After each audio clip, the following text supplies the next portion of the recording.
Well, good morning, everybody. Welcome to our September market update. And Chuck, it's good to see you. Thanks for joining me here today. Pleasure. I'm excited. We are coming to the end of summer, right? The dog days of summer are winding down.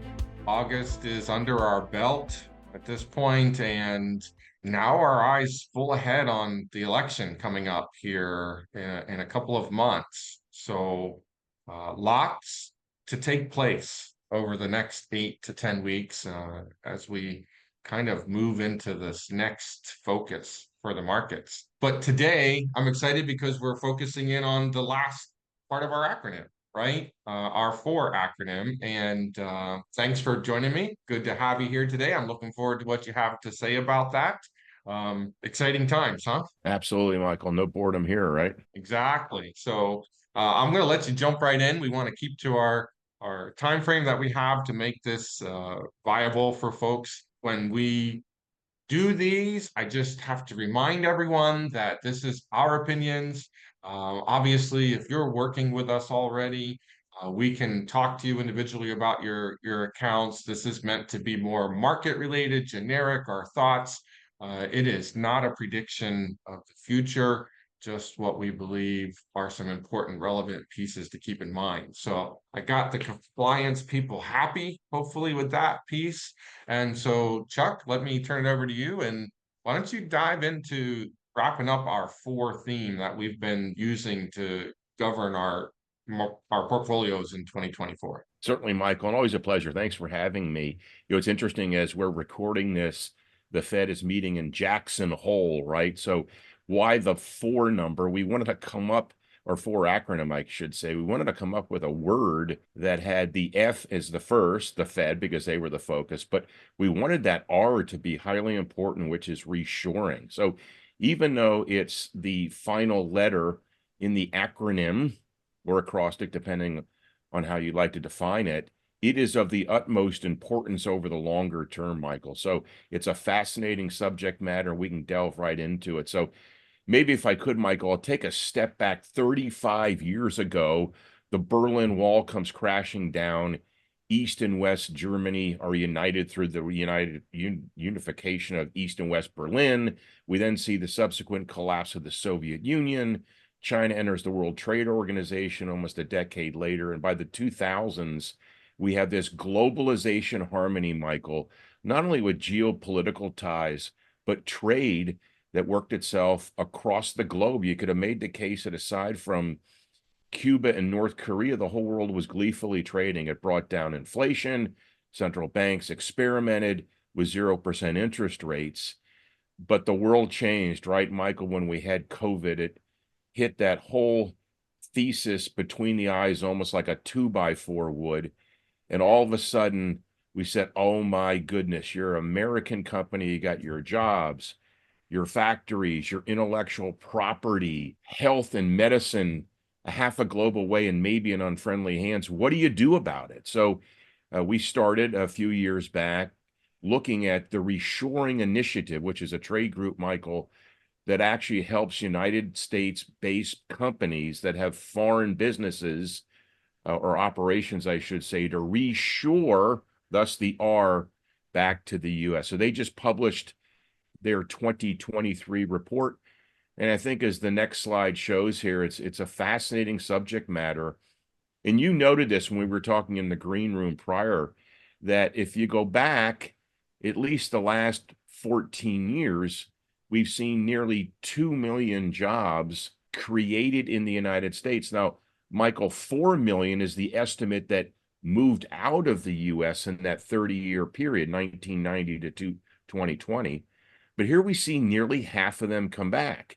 And remember how you said to me, hey, Chuck, well, this isn't really a new phenomenon, but look at the escalation from 2017 or 2018, right, up to the current day. So Yeah, this and is certainly the global unrest that we're seeing has been driving this a little faster, not just in Korea, right? And the far exactly. eastern parts of Asia, but then Russia, Ukraine disrupted a bunch of operations throughout Europe, and there's other places in the world that constantly seem to stay in unrest through Central South America at times. And uh, this is not something that's respective of an election year, right? I mean, this is something we've been watching for a while, and then that we continue to watch even beyond this election. And so I want everyone to understand this is an important part, and we're seeing companies want to bring jobs back to the US,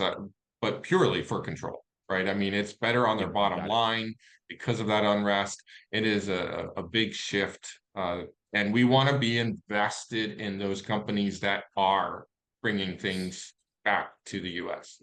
So very well said. Absolutely. And then the So next let's slide dive is, into a little more detail. yeah, this is great. I love this slide here because as people view it, they're saying, now what is the difference between reshoring and FDI? And what is FDI, right? So first of all, FDI stands for foreign direct investment. So an example of this, Michael, would be Hyundai, which is a South Korean based automobile manufacturer, saying, our neighbor to the north, North Korea, seems to love to either shoot rockets or saber rattle. We have a business to protect. We have people's lives that could be in peril. We're going to move our EV battery factory plant from Seoul, South Korea to Raleigh, North Carolina.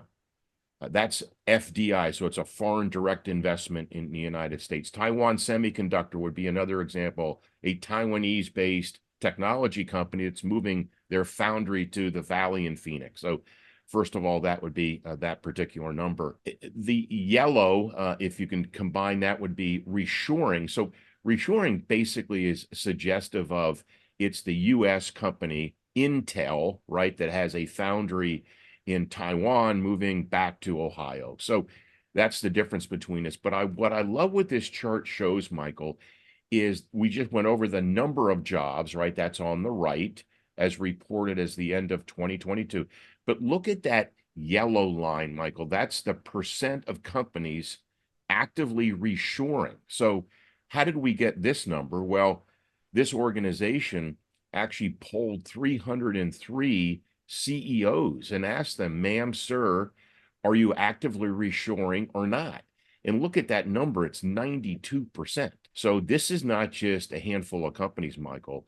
These are nearly every operation in the US that has some type of business offshore is actively seeking to bring that back to the US. And that's great for US jobs, certainly great for the US economy. Yeah, and it ties right into another statistic that is often touted in the media and people here today, which is that unemployment number, right? If I can Absolutely. make this correlation between them, it's something, unemployment is a number that is politicized, especially in a presidential election year, right? Look what we've done. Yes. But this trend is a 10 to a 12-year trend that's been going on where companies have realized, hey, it's not necessarily advantageous to have all the cheap labor overseas, right? Yes. And now there's focus on improving the conditions in those overseas market. And so they are bringing that back. And so jobs in the US are more prevalent, right? There was a dip for a period of time, Absolutely. but that's driving that unemployment number down. Add to it the baby boomer generation moving into retirement. So there's this huge wave of people exiting the force.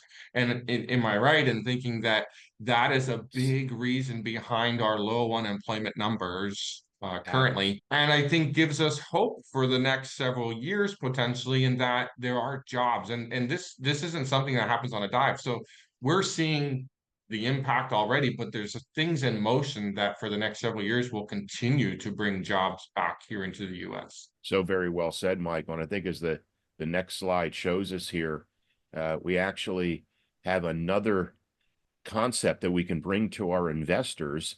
We talked about reshoring. So as we end this, what about friend, wink, wink, shoring? So what is that? It's nearly identical to reshoring, which is when a company based in the US brings the factory back from Taiwan or China to the US.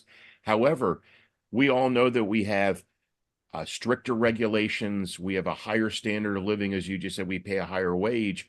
What if that business wants to come to the US but just can't make it? They go to Mexico or they go to Canada, or maybe they even go to Japan, which is absorbing much of the outflow from China. So this is a fascinating subject matter.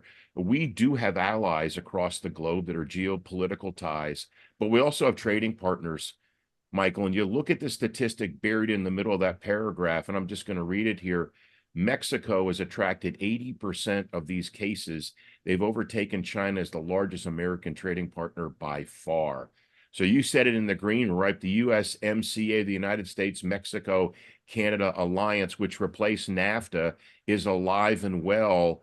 And I think this is going to be another boon to not only the US, but our neighbors to the north and south. Excellent. Yeah, and so hence why the reshoring aspect is something we've been paying attention to, why it's the fourth of the critical components behind our theses this year and how we've managed portfolios. Good stuff for sure. I want to just take a quick minute and just kind of maybe bundle that into how does that impact us and current portfolios, but as we're moving forward. And there's two things in that, from what I heard you describing. One, so in our portfolios, we're focusing in on companies that are built in the US, right? That are in the process, and we can see that in reports and numbers, bringing those jobs back to the US. We think they will continue to do well and to thrive. They're reducing that risk in that world.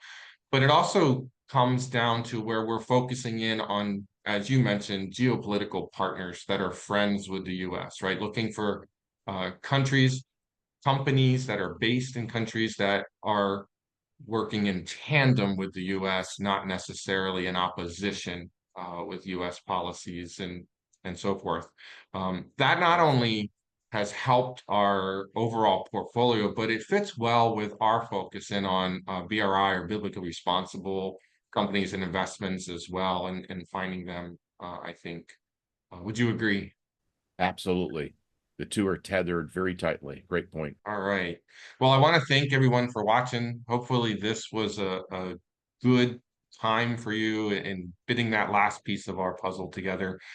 You'll notice that in this month, September, we didn't really talk much about the upcoming election, because I think we've kind of laid out in our previous videos. If you haven't seen them, go back on our website and grab those, take a look at our thoughts. But we're right now in the swing of the federal election here in the US, and Democratic National Convention wrapped up recently, and the Republican Convention wrapped up a month ago. We're now getting a really good feel for what policies each person that's running would promote. And so we're digesting those, we're watching them. We're in that lull period where the market, we expect, probably is going to get an uneasy stomach for a while, probably for the next 6 to 8 weeks until we get to October. So my word to everybody that is working with us is be patient, walk through this season. While every election is different because there's values and things at stake, and no day is the same as yesterday, trends do tell us though how these things play out, and buckle that seatbelt, hang on, get out and vote would be my advice for the upcoming election. Let your voice be heard and take advantage of that wonderful freedom that we have in the US. Look for a little bit more next month as we get to October. We're then right on the doorstep of that. But for now, thanks for watching. Sit back, enjoy the end of your summer and the transition back into school if you have kids, or a normal workflow before we get to that next long holiday break coming up. So thanks again. We appreciate you following us and paying attention today.